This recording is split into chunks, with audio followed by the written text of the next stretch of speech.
¿Cómo están? Muy buenas noches. Queremos ponernos al día con la economía, un tema importante que impacta directamente en nuestros bolsillos. Por eso hemos invitado al subsecretario de Hacienda, Alejandro Mico.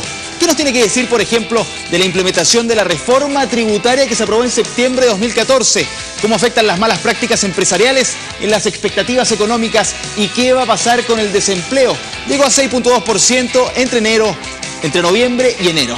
En el segundo bloque profundizaremos la ascendente tensión entre Venezuela y Estados Unidos con el analista internacional Guillermo Holtzman. Y para finalizar, ¿sabía usted que hoy se cumple un año desde que se accidentó en los Juegos Odesur aquí en Santiago la ciclista Irene Aravena? Conoceremos su testimonio. Soy Francesco Gazzella y aquí comienza Cadena Nacional.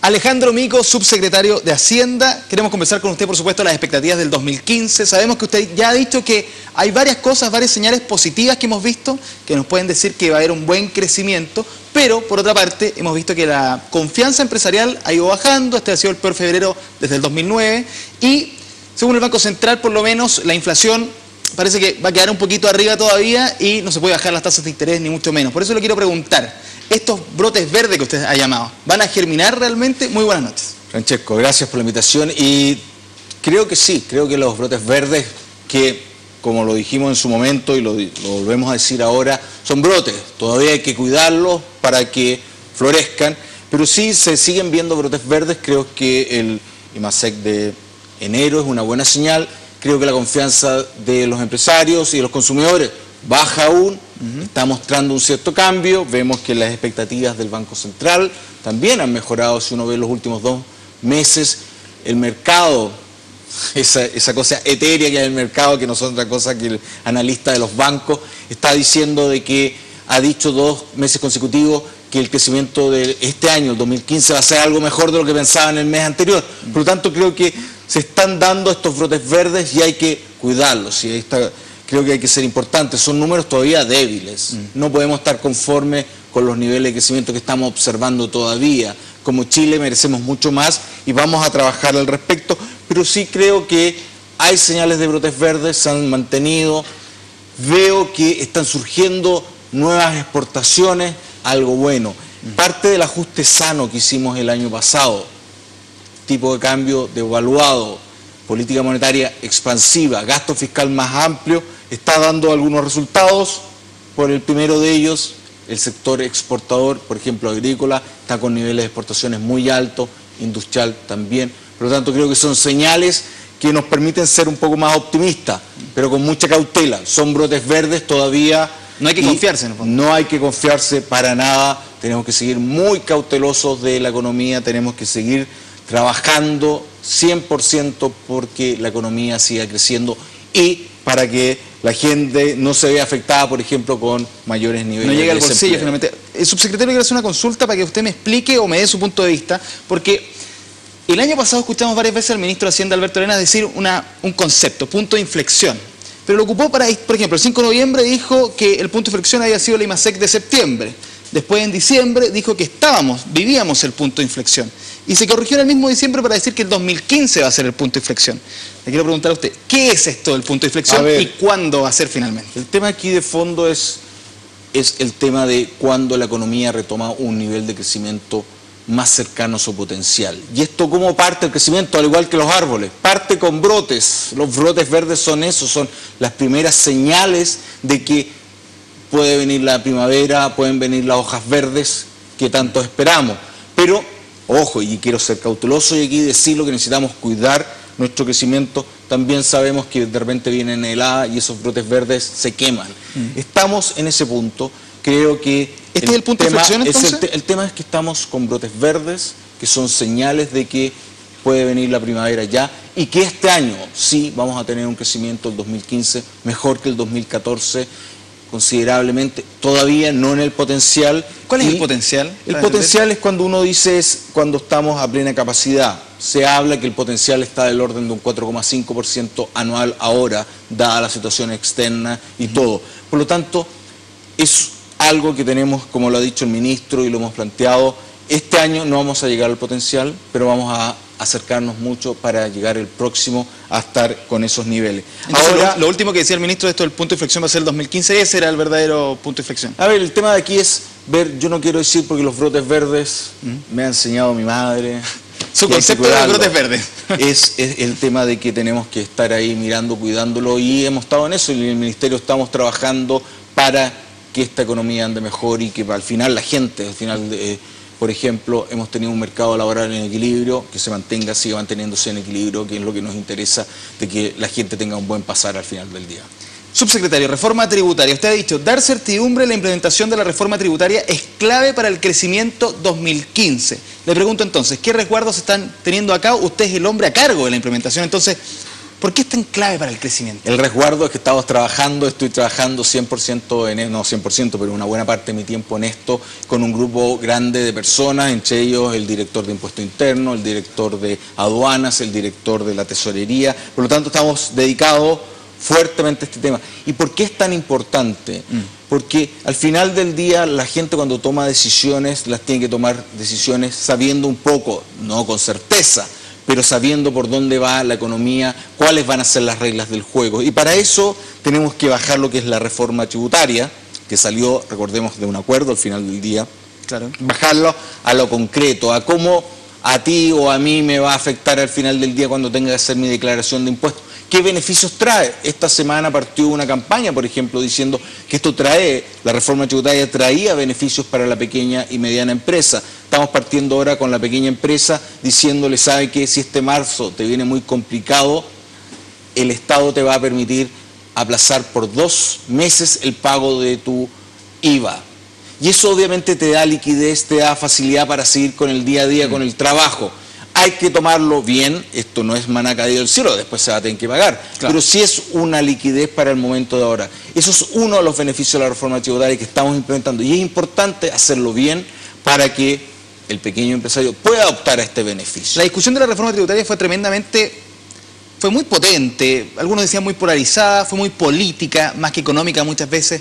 ¿Usted cree que de toda esa discusión la gente, los empresarios, los chicos, los más grandes, las personas comunes y corrientes, entendieron realmente para dónde iba el barco con la reforma tributaria, no? A ver, yo creo que al final todos los chilenos entendemos para dónde iba el barco. El detalle, algunos términos más raros por ahí que hasta a uno le cuesta aprendérselo y entenderlo, no, pero creo que el chileno al final entendió, por ejemplo, que la reforma tributaria era importante si queríamos hacer transformaciones en educación y en salud. Para tener más recursos, para gastar más en bienes públicos, necesitábamos sacarlo de alguna parte. Si queremos ser responsables, como este país, y no solamente este gobierno, sino todos los gobiernos, desde vuelta a la democracia, hemos sido responsables en decir, ¿saben qué? Si queremos dar más bienes públicos, tenemos que sacar la plata de algún lado, de los impuestos. Es la única forma. Se entendió esa parte. Se entendió también que habían problemas con el sistema antiguo que tenía algunas falencias. El tema del FUT.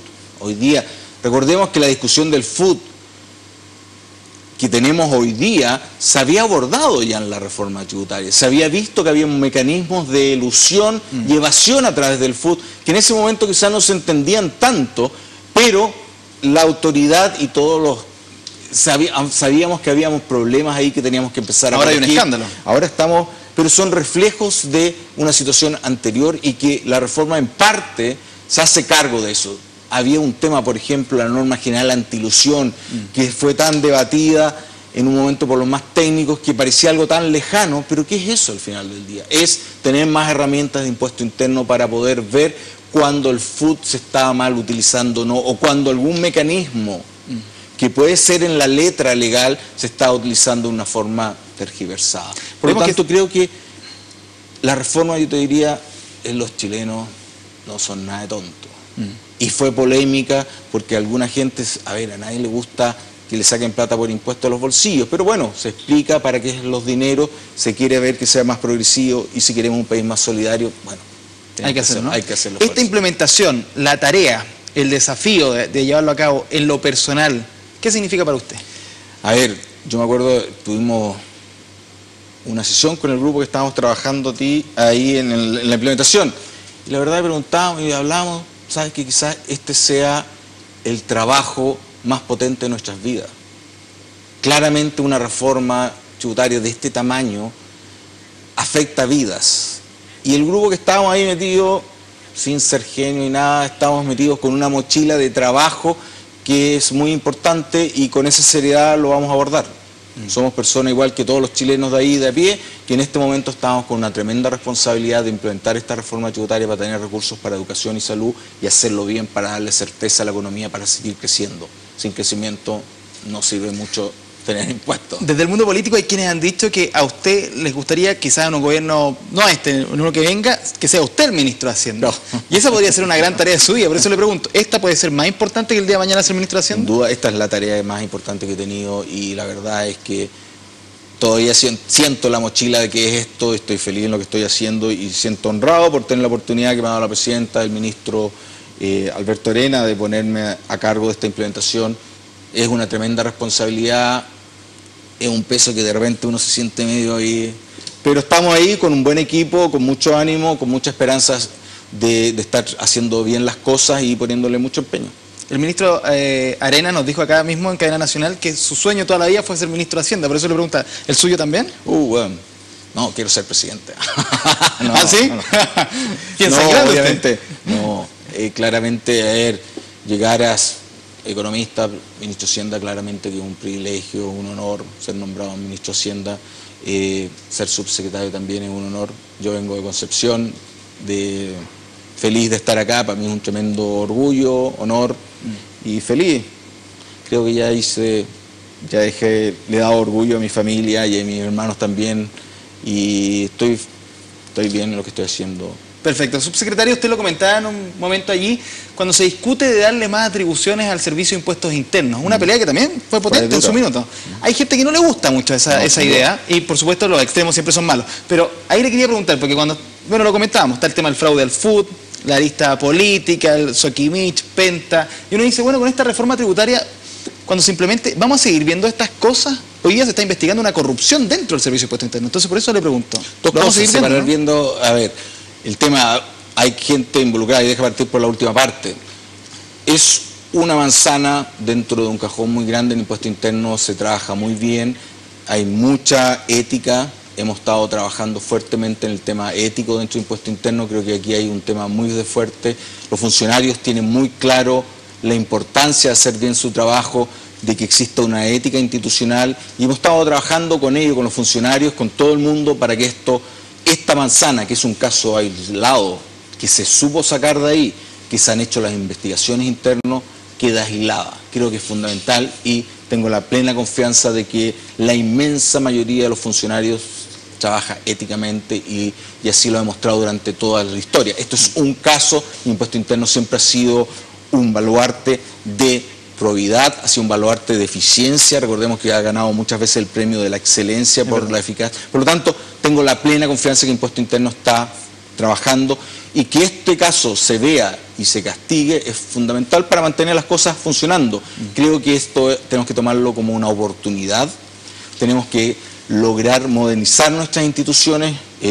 Yo creo que el desarrollo, parte es el ingreso per cápita, parte es la distribución, pero parte importante es la fortaleza de nuestras instituciones. Y estamos en una situación donde han aparecido casos, ¿no? Han aparecido algunos casos que tenemos que velar, cuidar por el prestigio que tiene Chile, porque recordemos, Chile tiene un prestigio de buenas instituciones con bajos niveles de corrupción. Y este caso, los casos aislados que estamos mirando ahora, es fundamental que los abordemos de tal forma que tengamos un antes y un después con estos casos, que veamos mecanismos a través de los cuales esto no vuelva a pasar. Con este nuevo aparato tributario que vamos a tener en unos años más, cuando se implemente correctamente todo, ¿no vamos a ver este tipo de cosas o siempre hay vacíos que...? Siempre hay vacíos, lo importante es que las instituciones vayan desarrollando y se vayan perfeccionando. La institución que nos sirvió en los 90 quizás ya no es la institución que nos sirve en el 2000. Los niveles de complejidad de nuestra economía es bastante más compleja de lo que era antes, requiere modernización. De hecho, ayer me tocó ir al Congreso donde se está implementando un plan de modernización de impuesto interno donde se van a incorporar 740 personas de aquí a 2 años. un total de casi 4.700 más, un número muy importante, donde se están dando recursos humanos en forma importante, se está haciendo una inversión tecnológica importante en recursos, en impuesto interno y capacitación. Creo que impuesto interno ha sido una institución que ha funcionado muy bien y que ahora, en este momento, tiene que hacer una modernización para los tiempos de hoy día, que creo que va a cumplir completamente, y esto es un trabajo conjunto, la Dirección de Impuesto Interno, el Ministerio de Hacienda y los funcionarios, y aquí quiero importar el tema ético. Creo que necesitamos volver a poner los temas sobre la mesa, temas éticos, la ética en el trabajo, la ética en los negocios, la ética en el trabajo del servicio público, son temas importantes que tenemos que abordar. Por eso, de alguna manera, también se formó este consejo asesor para ver la división entre lo privado y lo público. ¿Cuál es su opinión sobre eso? ¿Cuál es lo que usted ve como la división, cómo debiera ser? A ver, dos cosas. Creo que aquí el tema es, aquí lo principal es la transparencia para evitar los conflictos de interés y el mal uso de algunos beneficios o información privilegiada.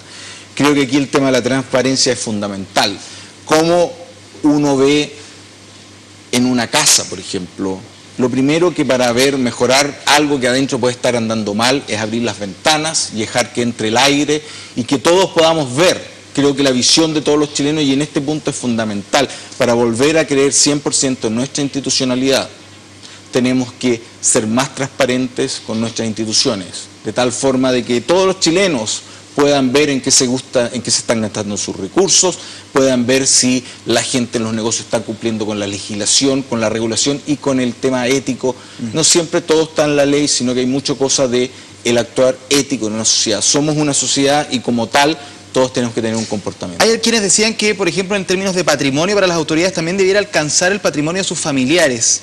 Particularmente viene por el tema del caso Cabal. A ver, sin duda creo que hay que hacer perfeccionamiento, creo que escuchemos lo que nos dice la Comisión, escuchemos lo que se da en el debate en el Congreso. Creo que hay un tema ahí sí de ser más transparente, creo que hay que hacer perfeccionamiento, por ejemplo, en nuestras declaraciones de patrimonio, quizás mejorarla, el tema de más transparencia en términos, por ejemplo, se acaba de implementar la ley del lobby.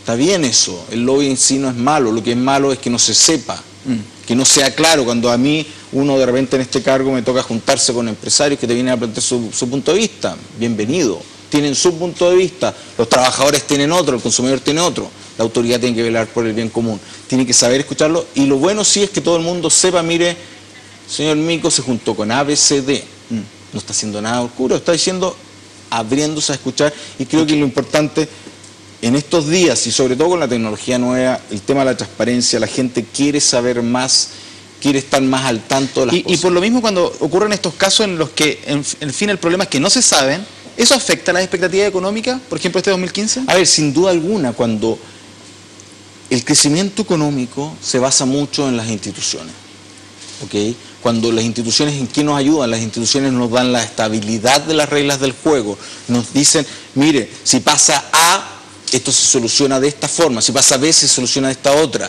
Eso da certeza y uno hace negocios con certeza.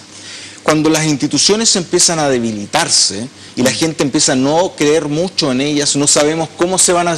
No sabemos para dónde va ni B. No sabemos para dónde va y eso puede afectar. Lo importante, creo que todavía no estamos en ese punto, creo que tenemos instituciones fuertes todavía, pero tenemos que cuidarlas y hacer los cambios. No podemos dejar pasar esto como si nada. Esto es una situación para cuestionarnos y decir cómo perfeccionamos nuestras instituciones, cómo lo hacemos más transparente. ¿En Chile existe una cultura de la elusión y la evasión de impuestos? No, mira, me gustaría, en general, el 99% de los chilenos quiere pagar sus obligaciones tributarias y quieren ayudarnos a uno a hacerlo más simple y hacer sus obligaciones. A mí no me gusta pagar impuestos, ¿ok? Pero uno después entiende que los impuestos son buenos para los bienes públicos, para tener parques, para que todos los hijos de los chilenos puedan ir a un buen colegio, a un buen servicio de salud. Ok, ya uno después dice, ¿sabe qué? Es mi deber como ciudadanos. Los ciudadanos tenemos derechos y deberes, y el deber uno es pagar los impuestos para que lo otro se pueda hacer. ¿Y qué pasa con ese 1%? Ese 1%, lo que hay que hacer ahí es que obviamente en todas partes, en un cajón de manzanas puede haber una manzana podrida, lo que hay que hacer es investigar ahí, ver, tener las capacidades de parte del Estado, porque es bien injusto. Si yo pago los impuestos, que me da rabia que el de al lado no lo pague, ¿ok? Tener las capacidades como impuesto interno, como sociedad, de poder identificar esa manzana podrida, sacarla del cajón y hacerle pagar lo que corresponde. Subsecretario, también se ha puesto el ojo en la formación de las personas o de ese 1%. Usted estudió en la Universidad de Chile, también en Harvard, pero se habló de la Universidad Católica, que muchos de estos empresarios vienen de allí. ¿Usted tiene algo que decir con respecto a eso también? La formación, las escuelas. A ver, sin duda no, pero más allá no creo que sea... ¿No es tema de la Universidad Católica? No creo que haya un, que hay algunos que hay un diablito en la Universidad Católica dando vuelta, para nada. Creo que sí hay un tema, sí. Creo que sí en algún momento, y esto me costó a mí, yo soy economista, mi hermano es abogado, cientista político, y siempre me decía, en Chile hemos dejado mucho de hablar de la educación cívica. Mucho tiempo, de la ética, parecía como una cosa media pasada de moda. Y creo que eso ayuda al final del día, decir, sabe que en educación cívica, decirle a la gente, mire, usted tiene derechos, pero tiene deberes. Y cuando usted deja que alguien al lado haga una jugada sucia, no está cumpliendo con sus deberes de ciudadano. Usted está incumpliendo con un contrato social. Eso pasa cuando yo no pido la boleta en el negocio, cuando no pago el Transantiago, cuando el caballero me hace un forward para pagar menos impuestos. Eso son cosas que uno va aprendiendo porque las cuando reglas... ¿Cuando uno se reúne con el presidente de un banco, por ejemplo? Cuando todo el mundo, cuando uno hace algo indebido al final del día, cuando uno hace... Y esto no es solamente que esté escrito por la ley o no, lo que es ético, lo que es de un buen ciudadano. Y creo que nos faltó un poco, nos faltó poner más ese punto sobre la mesa. Derechos y deberes, y los deberes son temas éticos, el tema que ya hablamos un poco, sabes que mi primer deber acá es pagar los impuestos para que haya bienes públicos a la sociedad. Muy cortito, subsecretario, para terminar la entrevista, el desempleo. Hay algunos que les preocupa. ¿Es para preocuparse? A ver, siempre el desempleo noviembre preocupa porque al final del día es lo que más a la gente le pega. Pero hemos visto que el mercado laboral ha estado equilibrado, no hemos tenido desequilibrios importantes en el mercado laboral, hemos tenido un crecimiento no el que queremos, más bajo de lo que tenemos como potencial, pero el mercado laboral se ha mantenido bastante en equilibrio. Obviamente no te puedo decir a ciencia cierta si el ciclo típico de verano-invierno no tengamos un nivel más alto en invierno de desempleo, pero el mercado laboral ha estado en equilibrio y estamos trabajando para que este mercado se mantenga todavía en equilibrio. Es tarea número uno ver la economía y es tarea número uno porque al final del día la economía a través del empleo le afecta a los hogares y al bienestar de la población. Muy breve, subsecretario, porque ahora sí que sí, me matan si no cierro la entrevista. Viene la reforma laboral. ¿Qué se va a hacer de distinto para que no se dé esta incertidumbre que generó la reforma tributaria? A ver, dos cosas. Creo que se ha hecho un trabajo mucho más amplio, ha habido más conversación. Los tiempos son distintos, las reformas son distintas. La otra fue bastante rápido, el primer mes ya estaba andando. La otra, a ver, eran 3 puntos del PIB. Una reforma, yo siempre cuando me tocó, uno de repente le toca ir afuera del país y te dicen, sabes que una reforma de 3 puntos del PIB la pasaron en 6 meses, Estados Unidos lleva años tratando esto. Cada reforma tiene su forma de actuar. Creo que hoy día los tiempos están más tranquilos, estamos en una situación donde la reforma laboral se ve con cosas claras, oscuras por ambos lados. Creo que es un proceso que teníamos que abordar, creo que moderniza en parte la economía, creo que da algo más derecho a los trabajadores. Perfecto, le queremos agradecer su visita aquí a Cadena Nacional, le queremos hacer entrega de este libro de Joan Didion, Noches Azules, gentileza Penguin Random House. Muchas gracias, lo leeré. Vamos a ver cómo le dan esto de ser presidente de la República. Vamos a ver, pucha, con este paso de acá, muchas gracias por venir. Voy a morir antes. Muchas gracias por venir. Y a ustedes les decimos que vamos a una pequeña pausa comercial. Volvemos con Guillermo Holtzman, analista internacional, para repasar un poquito esta relación tensa y ascendente entre Estados Unidos y Venezuela. Volvemos. Muchas gracias. Muchas gracias.